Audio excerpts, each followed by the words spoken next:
आज देशमुखच्या घरी घाईगडबड चालू होती, कारण आज त्यांच्या एकुलत्या एक मुलीचं लग्न होतं. सुरेखाताई निलिमाला घेऊन ये, तिच्या सासरची नवरदेवाची उष्टी हळद आली आहे. निलिमाची काकी निलिमाच्या आईला सांगते. त्या रूममध्ये निलिमाला बोलवायला तिच्या रूममध्ये येतात, पण ती रूममध्ये नसते.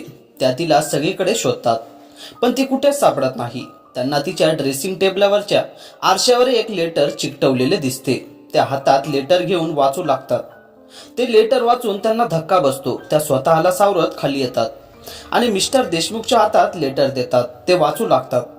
माय डिअर डॅड, सॉरी डॅड, मी हे लग्न नाही करू शकत. मी तुम्हाला किती वेळा सांगितलं, माझं राहुलवर प्रेम आहे आणि मला त्याच्या सोबतच लग्न करायचं आहे, पण तुम्ही माझं ऐकलं नाही आणि माझं लग्न दुसरीकडे फिक्स केलं. हे लग्न माझ्या इच्छेविरुद्ध आहे, म्हणून मी त्याचा चेहरा पण बघितला नाही. मला राहुल हवा आहे, म्हणून मी त्याच्याकडे जात आहे. त्यामुळे मला शोधायचा प्रयत्न करू नका. तुमची लाडकी मुलगी निलिमा. तिचे ते लेटर वाचून मिस्टर देशमुखचा बीपी शूट होतो आणि ते खाली कोसळतात. सगळे त्यांच्याकडे येतात. विलास, डॉक्टरांना कॉल कर. मिस्टर देशमुखचा छोटा भाऊ त्यांच्या मुलाला सांगतात. तो लगेच डॉक्टरांना कॉल करतो. काहीच वेळात डॉक्टर येतात. त्यांना तपासून इंजेक्शन देतात. डॉक्टर, ते कसे आहेत? मिसेस देशमुख रडत डॉक्टरांना विचारतात.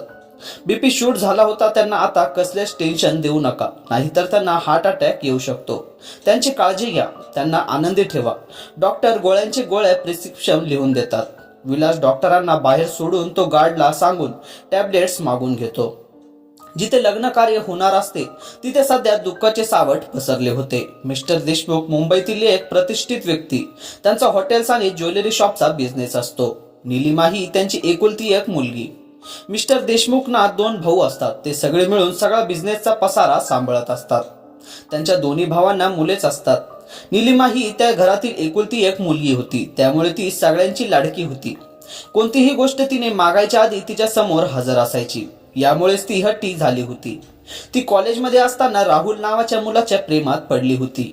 तो पण तिच्यावर खूप प्रेम करायचा. तिने घरी त्याच्याबद्दल सांगितले होते, पण घरातील कोणालाच राहुल आवडला नाही. त्यांनी राहुल आणि तिच्या नात्याला नकार दिला होता आणि तिचं लग्न एका प्रतिष्ठित घरात जमवलं. जेव्हा तो तिला बघायला आला होता तेव्हा तिने त्याच्याकडे बघितलं पण नाही.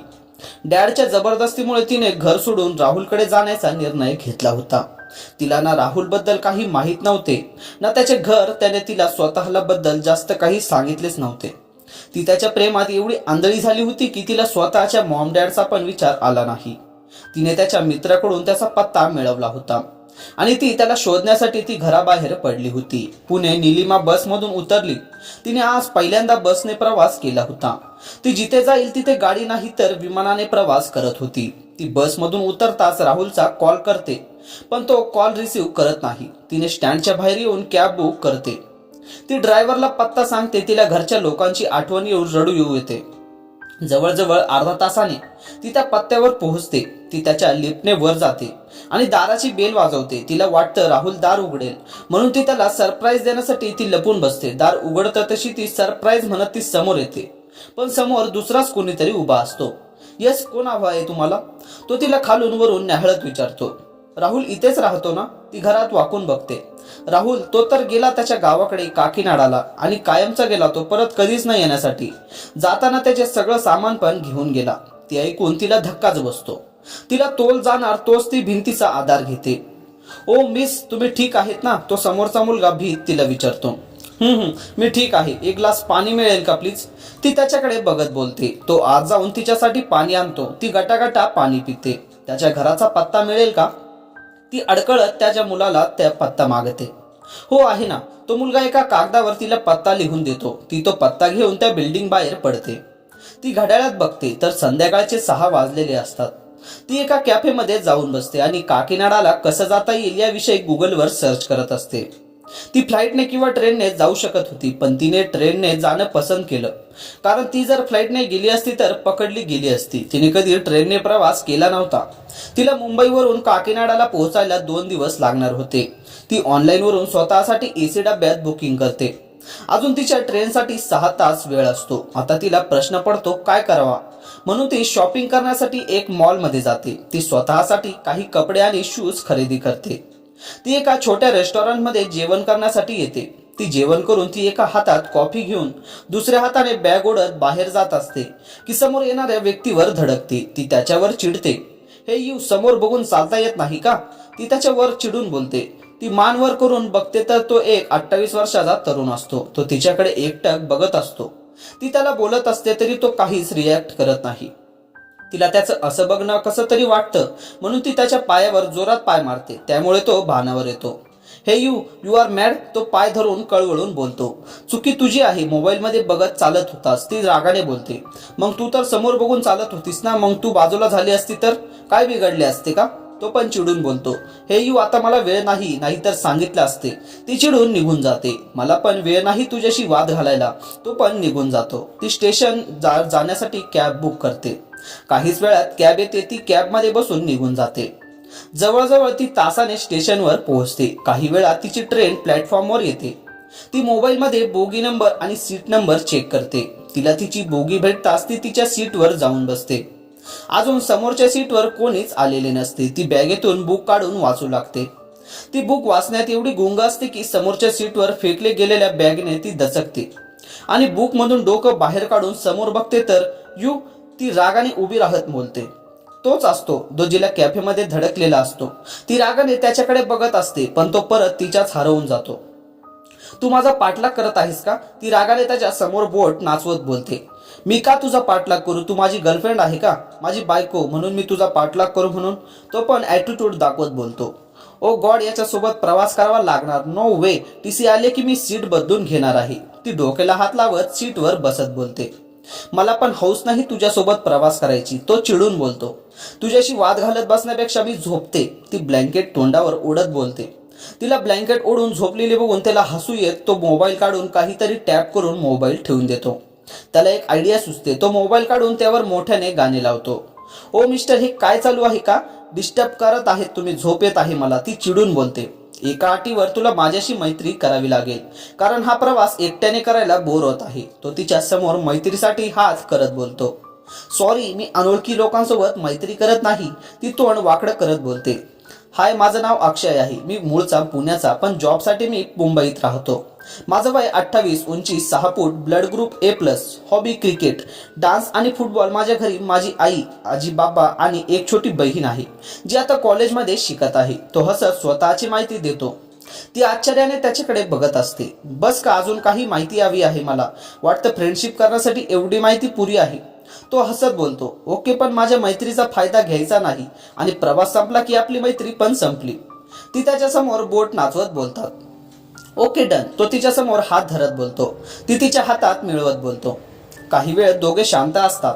ती परत बुकमध्ये तोंड घालून बसते. एक्सक्यूज मी मिस, तो तिला हाक मारत बोलतो.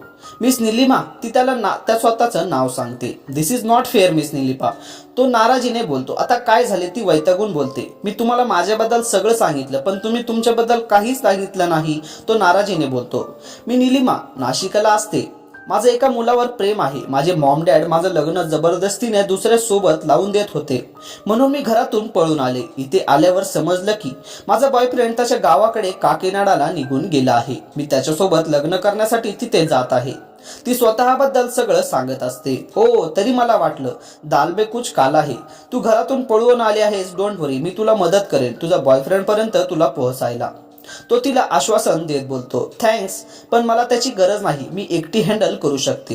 ती नाक मुरडत बोलते. ओके, तुझी मर्जी, तो हसत बोलतो आणि परत बुकमध्ये डोकं खुपसून बसतो. जब प्यार किया तो डरना क्या, तो गाणं गुणगुणत असतो. ती बुकमधून डोकं काढून त्याच्याकडे रागाने बघते. ओय मिस्टर, शांत बसायला काय घेशील? तुला समजत नाही का इतर लोकांना आपल्यामुळे डिस्टर्ब होत आहे?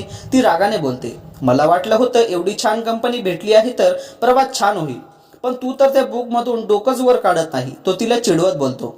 ती बुक बंद करते आणि घड्याळात बघते तर रात्रीचे 10 वाजलेले असतील.